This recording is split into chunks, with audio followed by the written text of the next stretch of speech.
Welcome to Influence Matters. I'm your host, Clara Rose. Each week, I talk about crafting your message for the world or other matters of influence. Sometimes, of course, I do have a guest who's doing something that I think you might be interested in, and I'll bring them on.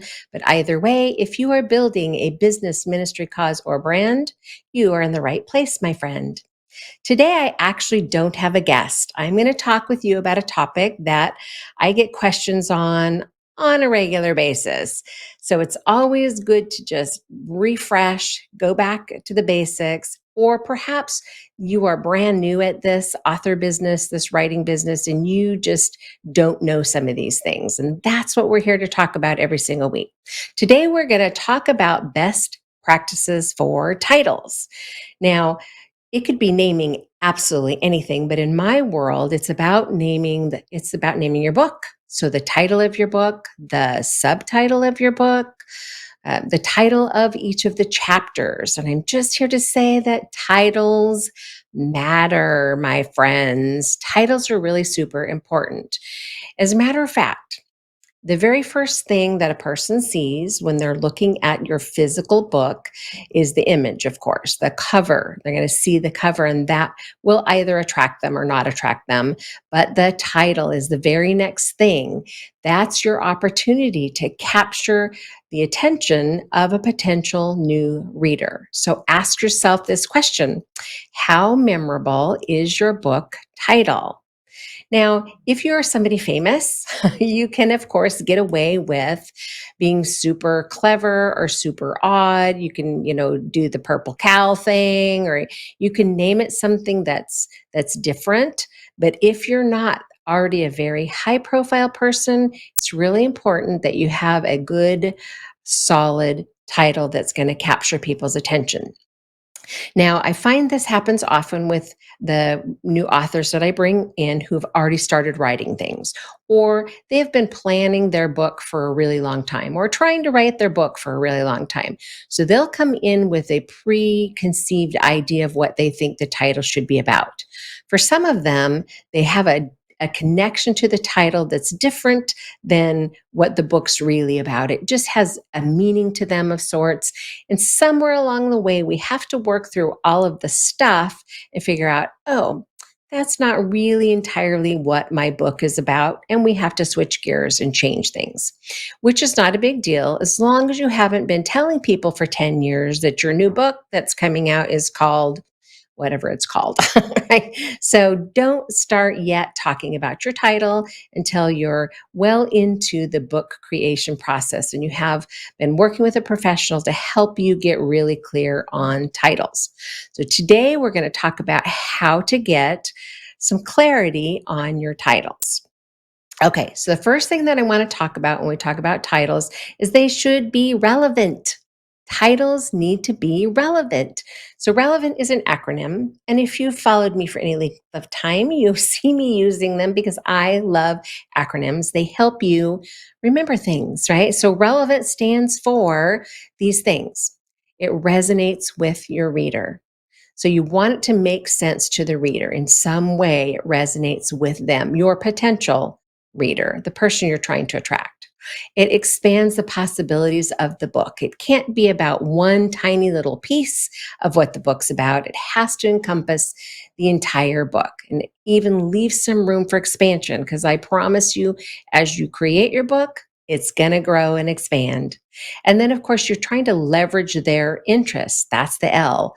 You're trying to capture in a really super noisy, busy world. You're trying to capture somebody's few seconds that you get in passing as they see your title. You just have seconds to capture them. So you're going to leverage any interest that they may have.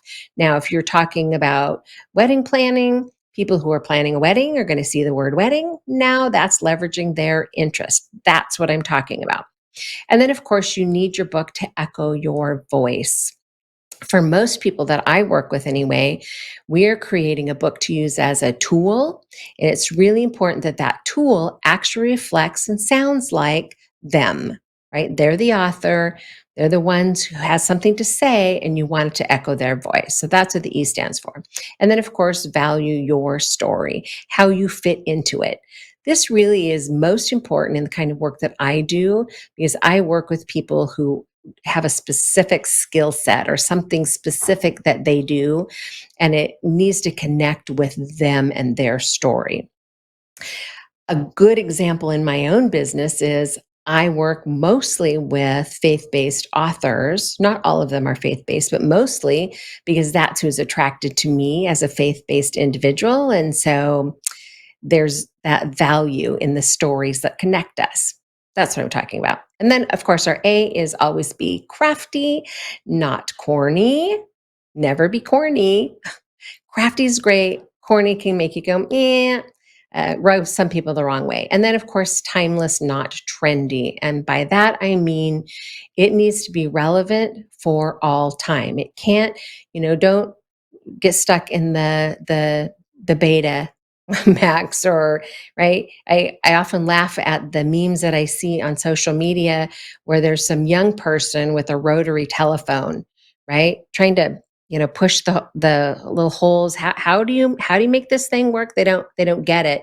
That is not a timeless thing, right? So be aware when you're crafting your title, specifically the title of your book, that needs to be more timely. And then, of course, I always say this, it's worth saying again. A good title is a promise about the content that you're going to find inside. Just like the picture should reflect what it's about, the title really should. It's a promise. Here's what this book's going to be about. Here's what you're going to find inside. These are just the super important basics, and it will make your titles relevant. Okay, SMILE. Let's move on. SMILE is another acronym. So the 5 qualities of a super sticky name. Now you'll hear me talking about a few things that I'm actually going to give you a reference to a book at the very end. So make sure you stick around to find out the title of that book. She is absolutely brilliant at this. I've used her book for years to help people with the basics of titling things.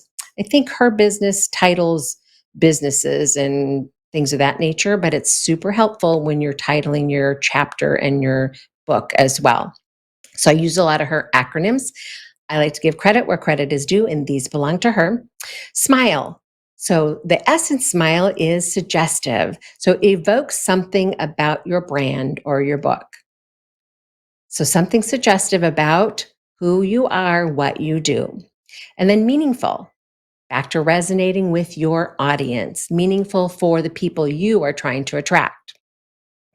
Imagery. It's visually an aid for them to remember, right? So you want to, Purple Cow kind of does a good job of that. There's actually several books out there that I love that the imagery captures you so much and it helps you to remember. This one is also super important. She calls it legs, but it lends itself to a theme to extend mileage, right? It has legs. It's going someplace. It's maybe this is the first book in a series of books. Maybe this is a book that leads to a coaching program or some sort of other transformation, some sort of training program. We want it to have legs and do more than just one thing. Remembering we are creating a book to use as a tool, at least if you're working in my world. We don't do fiction, unfortunately. That's a totally different genre. In our world, we want legs on that puppy. And then finally, emotional. It moves people. We want to move people. We want to engage people. And people are just emotional beings by nature. That's the way we're created. So we want to tap into that emotional piece. That's how we're resonating with those people. Okay, enough on SMILE. Let's move on. Scratch. So we talked about what we should do. Let's talk about what we shouldn't do. So she calls them the 7 deadly sins. I don't know that they're sins necessarily, but these are things absolutely to avoid when you're creating your title. The first one is to not be spelling challenged. So if you spell a word wrong on purpose, it just looks like a typo. You might think, oh, I'm super clever, right? But really, it just looks like a typo. And you are making it so much harder for your potential reader to find you. right? Because you've spelled it wrong. Never mind the fact that this is the literary world and spelling something wrong is sort of a faux pas. We don't do that, right? So don't go with something spelled incorrectly. And then copycat. If it's too similar to a competitor, that's not good. And that's not good in a couple of ways. Number one, you don't want your book to be confused with somebody else's book when you're spreading the word about this amazing book that you've written and published, right? You don't want them going finding somebody else just because your name is too similar. Now, some people will try to do it to try and steal someone else's audience. And there are some things in place that help prevent that from happening. Now, you can't really copyright really a title, right? They're words, right? They're just a few words, in fact. But there are some publishing houses out there that won't even allow you to have a name so similar to somebody else's that it causes confusion for the people they care about, which is the reader, the consumer, the person actually doing the buying of the book. So if you are trying to get your book published, especially in the hybrid or self-publishing world, they won't let you publish a title that is too closely related and therefore will cause confusion to somebody else's already printed material. So, something to think about when you're trying to copycat or you're thinking of copycatting somebody. Restrictive. You don't want to limit your future growth, so don't make your name so restrictive. That goes back to the whole, maybe a series or you're trying to grow a business with it. And then, of course, annoying. We don't want to frustrate customers or annoy customers with the titles that we pick. We also don't want it to be tame. She says if it's too flat, uninspired, or undescriptive, that it's not going to go anywhere. I don't know that I 100% agree with her assessment on that. I think if you pair that nicely with a tagline or a subtitle, sometimes that can work. Anyway, that's just one of her recommendations. And then cure of knowledge. So it should make sense. Now, she calls it cure of knowledge. I just call it being smart about it, right? Don't use jargon. That's really what it is. If it only makes sense to you as an insider and people outside are not going to understand it, don't use it. It doesn't make any sense. And then hard to pronounce. This is a really big pet peeve for me. If it's not obvious or it's unapproachable, you will not recommend it to others. If people don't know how to say the name of your book, they're not going to recommend it because they don't want to look like an idiot because they said the title wrong, right? We're all human. We don't want to look uneducated or embarrass ourselves. So if we question how to say somebody's name, how to say a word, how to say a title, we just won't talk about it. We won't recommend it. So don't put yourself in that position by having something hard to pronounce. If it's your name, you can't help it. Okay, let's talk about, we're getting close to wrapping up, but let's talk about some savvy tips. You know me well. If you've been here before, I'm the savvy queen. I love to talk about being savvy. That's just being shrewd, having practical knowledge, right? So be shrewd be savvy. So here's some savvy tips for you as you think about naming your stuff. First of all, buy the domain name for your book title or subtitle if it's available. Now, we're kind of entering a time in life where it's tougher to find domain names that you can purchase, the .coms that you can purchase. You can purchase a whole bunch of other dot whatever extensions, but the truth is people are wired, conditioned for the .com. Right. So they're going to try that first without even thinking about it. So if it's a .net or there's like a ton of them now. And some of them like intrigue me. I'm like, ooh, .tv or .show or whatever. And I think I want that one.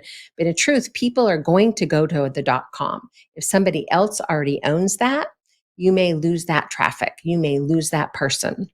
So as you're looking at the title of your book, just go do a quick domain search. There's lots of places online that you can go look for them. They usually are not very expensive. And then just snap it up. If you're like me, I probably have about 50, but That's almost embarrassing, right? I just when I have a good idea, I think, "Ooh, that's good. That's gold." And I'll just hop on over and see if it's available. And if the .com is available, I'll just purchase it.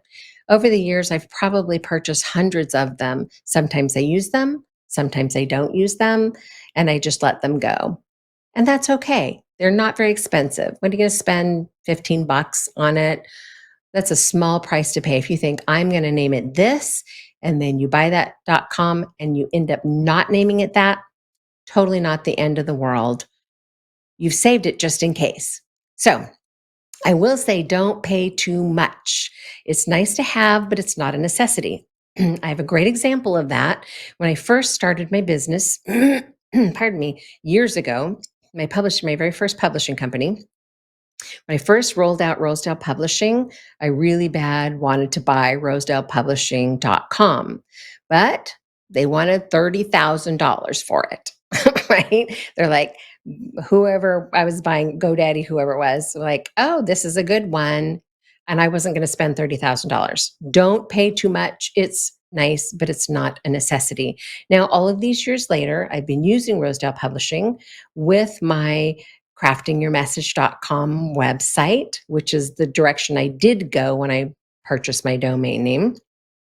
Now, last year, rosedalepublishing.com, I found it somewhere else and I got it for 12 bucks. And so I own it now. So would I have spent the $30,000 if I'd had it? Probably not. I don't think that's necessary. Don't get carried away spending a lot of money on that. If you can get it, great. If you can't get it, that's okay too. And then, of course, I recommend that you purchase common misspellings that your competitors might come along and snap up. If you become super popular, if your book just takes off, becomes wildly popular, you become a bestseller, there are people out there who will come along and try to steal some of your audience by buying a domain name and that's similar. I actually had this happen recently, last year sometime, to one of my authors who reached out and she's like, oh my gosh, Clara, you're not going to believe this, but someone's selling my book, but they're selling it under this slightly different name. So I did some research, dug in. They were selling it under slightly different name.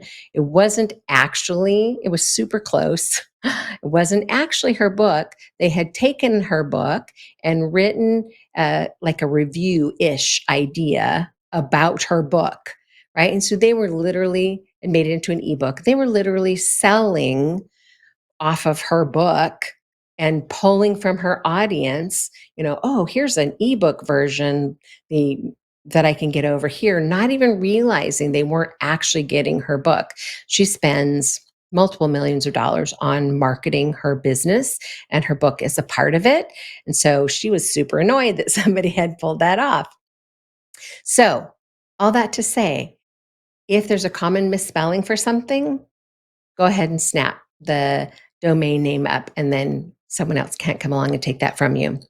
And then single topic pages are currently ranking well, and they are perfect, ideal to advertise your new book. So when you are snapping up that domain name and writing your book, be looking for how you can put a one page. If you've been here before, you know what I'm going to say, but a one-page website or landing page out to the world where you can put your book up for sale. Now, of course, sending them to Barnes & Noble, Books A Million, Amazon, wherever to buy your book, that's fine because you're going to earn royalties on it. But the most money in your pocket, which I like to call author-centric, is when you sell it yourself. You buy it at author cost, you put it on your own website or landing page, and you sell it yourself at retail. Now, instead of the Amazon or whoever getting a piece of your pie, you're getting a bulk of your pie, if you will. If I sold my last book, I can buy it for $3.50 as an author. My author copy costs me about $3.50, but I can turn around and sell it for, $15 or $16 if I sell it myself.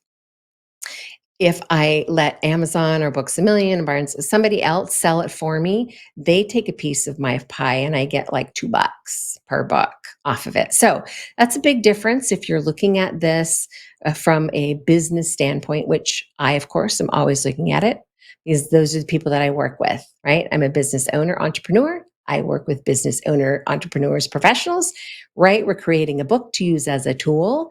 We would like it to generate some income. It also is going to generate leads and those other things. Yes, but it's a tool.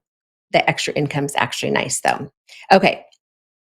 Lastly, on the helpful tips, I just want to say initials are hard to remember. Descriptive names are much better, even if they're a little bit longer. So think of things like Dollar Shave Club or, one of those .coms out there. The name's a little bit longer, but it's descriptive and people remember it. It's one of the reasons why back in the day I went with craftingyourmessage.com for my website because it's descriptive. It's super easy for people to remember and find me later. If I was to say, let's see, Rosedale Publishing, rdp.com, nobody's going to remember that, right? Even if it's just a few initials, you won't remember it. So keep away from the initials as a naming tool is just my advice to you. Okay, and then finally, let's talk about some last minute details and let's talk about the book that I'm recommending that you get if you need a little more assistance. So, just to recap, don't make them scratch their heads. We do want to make them wonder, right? But we don't want to confuse them by our title. And then don't make a promise that you can't keep. We always want to deliver. Don't say, hey, I'm going to teach you how to be a millionaire, and then get inside the book and you're not teaching them anything about being a millionaire. Don't make promises you can't keep. Don't be around the bush and try to be all vague. We're there to address issues and make some sort of a transformation or difference in the life of our reader, right? We're not there to entertain necessarily, although some of my stuff I think can be entertaining, but we're there to solve a problem, deliver on something. We're going to address the issue directly. And then don't focus on the problem. I do see this too often, especially in the consulting, um, therapy world, for somebody who has come out of something. So if you've come out of something horrific or come out of something destructive and you spend half the book talking about that, really maybe you should have written a memoir instead, right? We're not there for that. We're there to talk about the solution. The story, how you got there, is important, right? Because we're connecting with people, but that's not the end all. The end all is that we're offering them a solution. I came out of this and I can help you do the same. You can too. Don't tug on emotions just for the sake of tugging on emotions. Don't tell sad stories just to make people cry. We do want to evoke the desired response from them, but we're not just trying to wreck them, right? Which is a great name for a great book, actually. Don't limit your options, expand your possibilities. We talked a little bit about that. And then don't be trendy, but to be timeless. We talked about that. And then don't be corny, but be crafty. Your title will be attached to your book for life. So please choose carefully, my friend. Okay, before I go, I do want to talk briefly about Alexandra Watkins' book, Hello, My Name is Awesome. That, my friend, is an awesome name, by the way. Her book cover, it's a quick read, but I highly recommend it. It's kind of an older book at this point, but super impactful in helping you understand about naming anything. She's not talking about naming your book. She's mostly working with companies who are naming businesses or products or launches. But I'm telling you, it is well worth the investment to grab this little book. You might be able to find it in audio if you're an audio person. I'm not sure. I haven't looked for it. I'm not an audio person. I'm a hold the book in your hand and smell it person. Absolutely, you can find it on Amazon if you need it. All right, my friends, there you have it. Some of the basics, best practices for your book titles, subtitles, etc. And of course, before I go, I would be remiss if I did not talk about the Savvy Author Program. If you are starting to write your book, you've been writing your book for a while and you're not having a lot of success, can't get it wrapped up, can't get it done, I want to invite you to hop over to craftingyourmessage.com and have a look at the Savvy Author Program. It is a group coaching program that you can participate in, and together we will work through all the pieces of getting your book out of your head and out to the world. And it really works because you have some professional guidance, right? And a proven process to follow. So we're going to help you create the right book, capturing your ideas, outlining the structure of your book, getting the writing done. Accountability is super important. How to format, understanding publishing, how to launch your book and get it out to the world. No matter where you are in your journey, the Savvy Author Program can help you to plan, write, publish, and launch your book. While you're there on the website, if that is not you, if you're not a group coaching kind of person, if you just need some help one-on-one, we offer ghostwriting services. You can learn more about those over at craftingyourmessage.com, where we do the heavy lifting for you and actually write the book for you, sounding just like you. Or if you'd like to co-write, we do offer co-writing where you get to do the heavy lifting. We just make sure that it's developmentally edited, formatted, and help you make publishing choices and either hybrid or self-publish your book. Okay, there you have it, my friend. Thank you so much for showing up every week to hear what I have to say. I look forward to being a part of your journey from dreaming about being an author to being a published author. Or if you're already a published author and you need to take it to the next level, maybe add that workbook or that journal or that companion piece that goes with your book. Or maybe it's time to turn that book into a series. Maybe you have an idea for another book.